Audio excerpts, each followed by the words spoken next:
27 जुलाई 2026 बड़ा अहम दिन ज्योतिष में, क्योंकि इस दिन कर्मों के फलदाता कहे जाने वाले, न्याय के देवता कहे जाने वाले शनि वक्री होने जा रहे हैं। और शनि मीन राशि में ही रहते हुए, वक्री होने का मतलब ये कभी नहीं होता कि शनि अपना घर परिवर्तन करेंगे। शनि मीन राशि में ही रहेंगे, शनि रेवती नक्षत्र में ही रहेंगे, लेकिन उनका जो फल देने का तरीका है वो बदल जाएगा। तो शनि वक्री हो रहे हैं और रात को 10:21 पर लगभग वो वक्री अवस्था में आएंगे 27 जुलाई को। अब ज्योतिष शास्त्र की अगर हम बात करें तो शनि इस अवस्था में 11 दिसंबर 2026 की सुबह 3:51 तक रहेंगे। जब भी कोई ग्रह वक्री होकर स्थिर होता है तो उसके जो प्रभाव होते हैं उनकी तीव्रता बहुत होती है, वो प्रभाव महसूस ज्यादा किए जा सकते हैं। और जिस भाव में वो ग्रह स्थित हो उस भाव का जो फल होता है वो बहुत अधिक प्रभावशाली हो जाता है। अच्छा, शनि इस समय मीन राशि में। एक और चीज, मीन राशि के जो लॉर्ड हैं वो है गुरु, और गुरु इस समय अपनी उच्च की राशि कर्क में गोचर कर रहे हैं, तो इसका भी बहुत बड़ा प्रभाव वहां पड़ने वाला है। क्योंकि अब शनि वर्तमान भाव के तो फल देंगे, साथ साथ उसके पिछले भाव के भी फल देने वाले हैं। जिस राशि में जिस भाव में वक्री होंगे उसके साथ साथ वो उससे पिछले भाव का भी असर देंगे। यही वक्री का असली मतलब होता है। चर्चा करेंगे मेष राशि से लेकर मीन राशि तक, इसकी राशि को शनिदेव क्या प्रभाव देने वाले हैं, किस व्यक्ति के जीवन में क्या प्रभाव शनिदेव की वक्री होने पर पड़ेगा, उसको विस्तार से समझते हैं। शुरुआत करते हैं राशि चक्र की पहली राशि यानी मेष राशि से। मेष राशि वालों के 12वें भाव में शनिदेव विराजमान जो हैं और वक्री होकर 11वें भाव का फल भी साथ में देंगे। 7.5 का पहला चरण मेष राशि पर चल रहा है। करियर में लंबे समय से जो देरी चली आ रही है वो मेष राशि वालों की समाप्त होती दिख रही है, वो मेष राशि वालों की खत्म होती दिख रही है। बेकार के खर्चों से आपको निजात मिल सकती है और कहीं ना कहीं आपके जो वरिष्ठ अधिकारी हैं, आपके जो सीनियर्स हैं, उनका सहयोग आपको मिलता हुआ मुझे दिख रहा है। कहीं ना कहीं हो सकता है कुछ लोगों की पदोन्नति या वेतन वृद्धि भी संभव है। राशि चक्र की दूसरी राशि वृषभ राशि की बात कर लेते हैं। वृषभ राशि में जो शनिदेव लाभ के भाव में विराजमान है और कर्क राशि के गुरु के साथ त्रिकोण योग बना रहे हैं। अब इस समय अगर मैं कहूं तो रुके हुए कार्य पूर्ण होने का योग बनता है, नौकरी बिजनेस में लाभ का योग बनता है, ग्रोथ मुझे दिखती है वृषभ राशि वालों की। आपको अपने परिवार का, पिता का पूरा सहयोग मिलेगा, जिससे आपको लक्ष्य हासिल करना आसान होगा और आप जीवन में ज्यादा आगे बढ़ पाएंगे। राशि चक्र की तीसरी राशि मिथुन राशि की बात करते हैं। 10वें भाव से शनि वक्री हो रहे हैं मिथुन राशि में। करियर में बड़े बदलाव मुझे दिखते हैं मिथुन राशि वालों के। नौकरी पेशा जो जातक हैं, जो नौकरी करने वाले व्यक्ति हैं, उनके लिए यह अवधि थोड़ी सी लाभकारी रहेगी, पहले से बेहतर रहेगी और उनके कार्यों की तारीफ हो सकती है, उनको अप्रेजल्स मिल सकते हैं, उनको काम में प्रेजेस मिल सकती हैं, उनको कहीं ना कहीं मोटिवेशन मिल सकती है, कहीं ना कहीं बहुत सारी अपॉर्चुनिटीज उनको मिल सकती हैं। हालांकि पार्टनरशिप और वैवाहिक जीवन में मिथुन राशि वालों में थोड़ा तनाव बना रहेगा, तो आप संयम रखें, आपके लिए बेहतर रहेगा। कर्क राशि की बात करते हैं, राशि चक्र की चौथी राशि। 9वें भाव में शनि वक्री हो रहे हैं कर्क राशि में।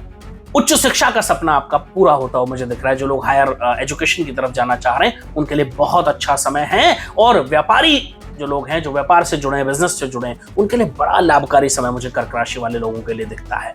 कहीं ना कहीं अगर आप ट्रैवल से जुड़े हुए हैं तो भी आपको बहुत सारी नई अपॉर्चुनिटीज मिल सकती हैं और कहीं ना कहीं नए अवसर आपके सामने आएंगे जो आपको ग्रोथ के रास्ते खोलेंगे।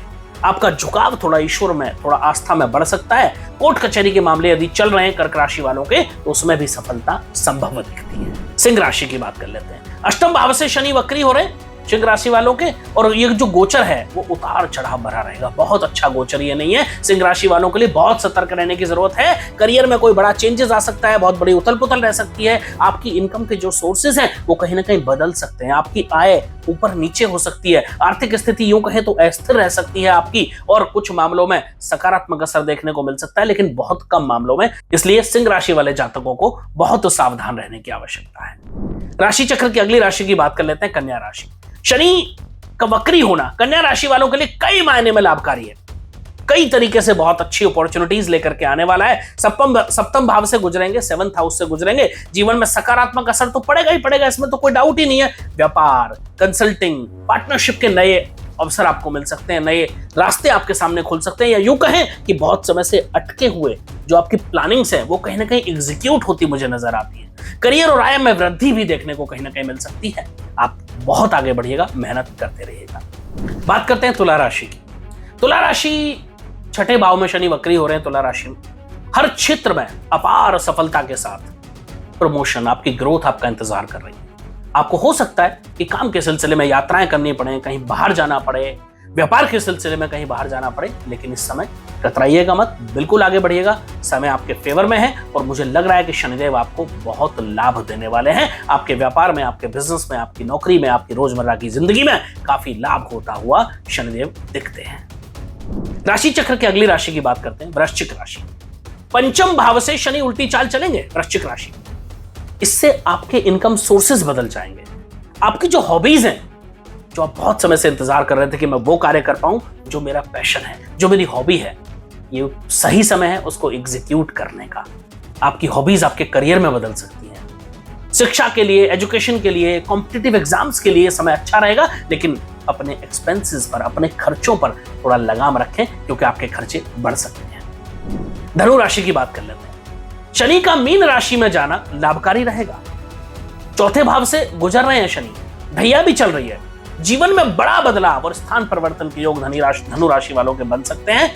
आप एक चीज ध्यान रखिएगा, परिस्थितियों को स्वीकार करना सीखना है धनु राशि वालों को। अगर आप परिस्थितियों को स्वीकार करना सीख जाते हैं तो आपको लाभ निश्चित है। आपको शनिदेव का वक्री होना अच्छे फल दे करके जाए। राशि चक्र की अगली राशि की बात कर लेते हैं, मकर राशि। तीसरे भाव में शनि उल्टी चाल से चलेंगे मकर राशि जातकों के लिए, और कई मायनों में अच्छे परिणाम देंगे। कई यूं कहें तो बहुत लंबे समय से लंबित जो आपके कार्य हैं, बहुत लंबे समय से जो समस्याएं आपकी अटकी हुई हैं, उनका कहीं ना कहीं कोई सॉल्यूशन, कोई समाधान आपको मिल सकता है। ऐसी प्रबल उम्मीदें मुझे नजर आती हैं। भाई, आपके भाई बहनों के साथ, आपके परिवार के साथ, आपके दोस्तों के साथ आपके रिश्ते बेहतर होते दिखते हैं, और कहीं ना कहीं उनके साथ आपकी जो बॉन्डिंग है वो बढ़ती हुई मुझे ऐसा लगता है कि वक्री होने से शनिदेव के निश्चित रूप से प्रभाव पड़ेगा और आपकी बॉन्डिंग्स बढ़ेंगी। आपके व्यापार में सफलता दिख रही है, और कहीं ना कहीं कुछ गलतफहमियां अगर परिवार के बीच में, दोस्तों के बीच में, मित्रों के बीच में, या आपके अपनों के बीच में कहीं ना कहीं आपको कुछ गलतफहमियां आ गई हैं, तो वो दूर होती मुझे दिखती हैं। आप बस थोड़ा प्रयास खुद से भी करें, बाकी शनिदेव संभाल लेंगे। स्वास्थ्य को लेकर थोड़ा सतर्क रहें मकर राशि।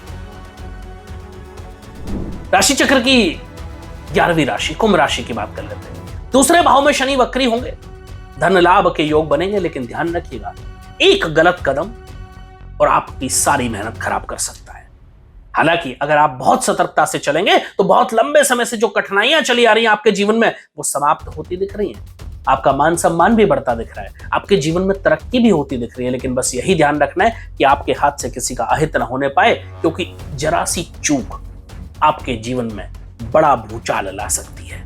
सतर्क रहिएगा और एक निश्चित समय पर प्लानिंग के साथ समयबद्ध होकर के आगे बढ़िए, सफलता आपके कदम छूए। राशि चक्र की अंतिम राशि, मीन राशि की बात करते हैं। शनि का वक्री होना लाभकारी है मीन राशि वालों के लिए। लगन भाव में शनि विराजमान है, रुके हुए काम पूरे होंगे निश्चित है, लेकिन काम में बदलाव के योग भी बन सकते हैं। तो अगर कोई नया अपॉर्चुनिटी आपको मिल रही है जहां आपको दिखता है कि आपके काम में आपको थोड़ा सा बदलाव करना पड़ सकता है, तो बिल्कुल भी झिझकिएगा मत, बिल्कुल भी सोचिएगा मत, आप उस बदलाव के लिए तैयार रहिएगा। कहते हैं कभी कभी बदलाव ही आपके जीवन की दिशा और दशा दोनों बदल देते हैं। तो ये बदलाव आपके लिए अच्छा रह सकता है। हालांकि 7.5 का मीन राशि में जो है दूसरा चरण चल रहा है, जो बहुत अच्छा समय मैं कहता हूं नहीं है, थोड़ा स्ट्रेसिंग है, इसलिए थोड़ा स्ट्रेस तो बना रहेगा। लेकिन अगर आप थोड़ा धैर्य से चलते हैं, संयम से चलते हैं, तो आप इस समय को आराम से मैनेज कर लेंगे। करियर और संबंध जो हैं आपके वो अच्छे होंगे। मानसिक स्थिति थोड़ी सी प्रेशर वाली रह सकती है, टेंशन वाली रह सकती है, थोड़ी एंजाइटी या स्ट्रेस बना रह सकता है। तो आपके लिए मेडिटेशन करना, अपने आप को थोड़ा सा खुश रखना या अपने आप को बिजी रहना ज्यादा अच्छा रहेगा।